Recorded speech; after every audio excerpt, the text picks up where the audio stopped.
Mañana se abren las librerías Eso es buena noticia. y las librerías que están en el metro también se abren, las librerías de viejo. A ver cómo les va.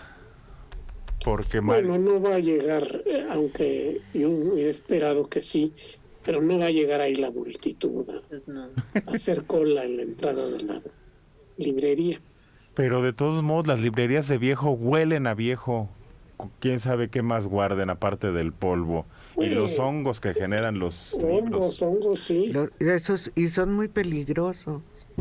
En alguna ocasión hubo una exposición en la que las personas que limpian los libros mostraron cómo se van amontonando los hongos en algunos libros. En otros no son percibidos, pero hay algunos que se les nota y cómo los tratan ellos, cómo los van limpiando. Es una actividad muy seria que aprenden, creo que en la Biblioteca Nacional de Biblioteconomía, ¿no, Mario? Sí, en la escuela de biblioteconomía Tienen, y es una archivonomía. especialidad el limpiar los vidrios, los libros, Los libros. y cómo También, cuidarlos, sí, también, y cómo cuidarlos, cómo mantenerlos para que no se contaminen. A mí me Y la actividad de reconstruir, de rehabilitar un libro viejo, Sí. se tiene que cuidar con mucho cuidado, tener mascarillas, hasta máscaras Sí. anti-hongo, antipolvo. Eso me decían cuando limpiara los libros en las casas donde tenemos muchos libros o había muchos libros, decían que había que ponerse un cubrebocas Sí. y limpiarlos casi hoja por hoja. Sí, así los limpian, Maneli. No. A mí me llamó mucho la atención cómo, además de la sesión con estos especialistas, duró como 6 horas, porque claro, te enseñaban, te mostraban cómo manejarlo, eso de que te mojas el dedo y pasas la hoja. Dicen que es una de las cosas que más dañan los libros. Puedes dejar ahí un bichillo que tarda años en reproducirse. Se está alimentando de pequeñas partículas de las hojas. Pues no recuerdan en El nombre de la rosa, que era la forma en cómo los monjes que a escondidas iban y tomaban ciertos libros, pasaban la hoja mojándose el dedo con saliva, y es como se iban envenenando precisamente, es como descubrían quiénes eran los que habían entrado a esa biblioteca que era de uso exclusivo para solamente ciertos personajes. Y a partir del siglo XIX, a mediados del siglo XIX, surgió una nueva tecnología para blanquear el papel y usarlo en gran escala, el papel de impresión de periódicos y libros. Y es que incluía meterles un ácido. Entonces, se blanqueaban con, no sé si un ácido o una base, o algo así como basado en la sosa. Pero el papel quedaba muy bonito, pero empezaba con el tiempo a desbaratarse. Y con el tiempo y en la luz solar, no sé si se han fijado, muchos libros el papel se vuelve quebradizo, como Polvo. hostia, se vuelve así como polvo. Se cara. Entonces se dieron cuenta que todos los libros editados entre 1850 y 1960 y tantos se iban a volver polvo inevitablemente, un siglo, una cosa así, y que tenían que encontrar otra forma de blanquear el papel. Cosa que ya hicieron, ya los libros actuales ya no salen, ya no se desbaratan con el tiempo, porque ya se hace con un papel que no tiene una sustancia agresiva en su propia estructura. Más buenas noticias. Qué bueno. Ya hay un protocolo y no tardan en regresar las actividades religiosas en México. Quiero decir que ya van a abrir las iglesias, que ya se van a poder reunir en los centros de culto, las sinagogas, los templos, todo ese tipo de celebraciones religiosas estaban suspendidas mientras el semáforo estaba en rojo.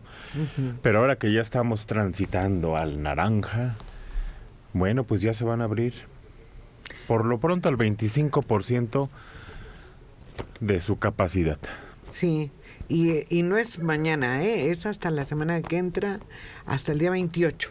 No, y además tampoco ni es mañana ni es lleno, No. y además la gente mayor no puede ir. Todavía están diciendo que los mayores de 60 años, sobre todo los que tengan alguna enfermedad anterior, hipertensión, cáncer, diabetes, alguna cosa que esté comprometido, pues que no van a poder ir hasta que el semáforo sea verde o amarillo con ciertas limitaciones. ¿Y qué va a haber alguien en la puerta que se convierta en el filtro?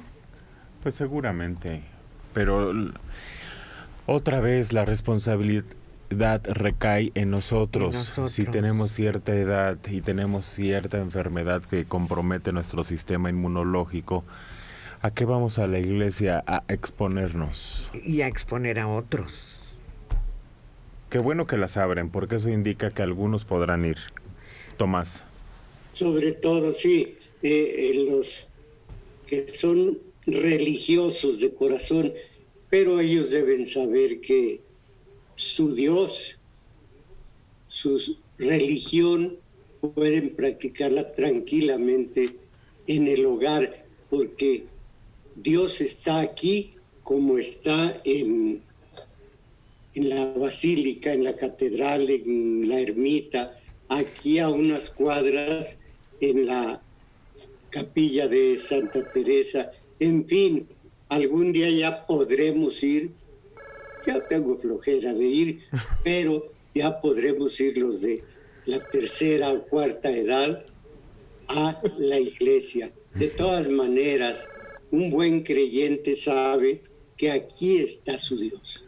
Tiene razón, eso nos lo enseñaron desde el catecismo, Tomás, de que Dios está en el cielo, en la tierra y en todo lugar, pero además hay misa por televisión, hay misa por internet, hay misa por radio. Por radio, a las 12 del día todos los domingos, entonces no hay ningún problema. Mario.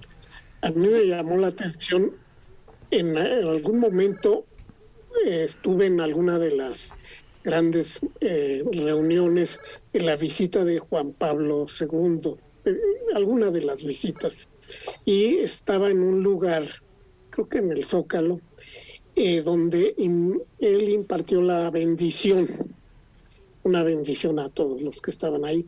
La gente levantaba a su niño chiquito para que le tocara de lleno la bendición. Es que si la tuviera en el suelo, le harían sombra a los que están adelante, entonces no le tocaría. Esa es la lógica detrás de esto. Y por eso los mismos jerarcas de la iglesia, algunos, por ejemplo, que no son muy racionales, dicen que esto es una conspiración diabólica para impedir que la gente vaya a la iglesia. Tomás. El famoso torito que llaman allá, para usted, Manelik, ¿quién fue el personaje que dijo, tú estás en todas partes, pero aquí es tu casa y aquí recibes frente al crucificado? ¿Quién dijo eso? ¿Estás en todas partes? ¿Quién sería, Tomás? Tintán en El Vagabundo. En la película. De rodillas ante el Cristo. Estás en todas partes, pero es tu casa y aquí recibes. Y es donde le pide y se le concede. Es que estamos todavía platicando de la película.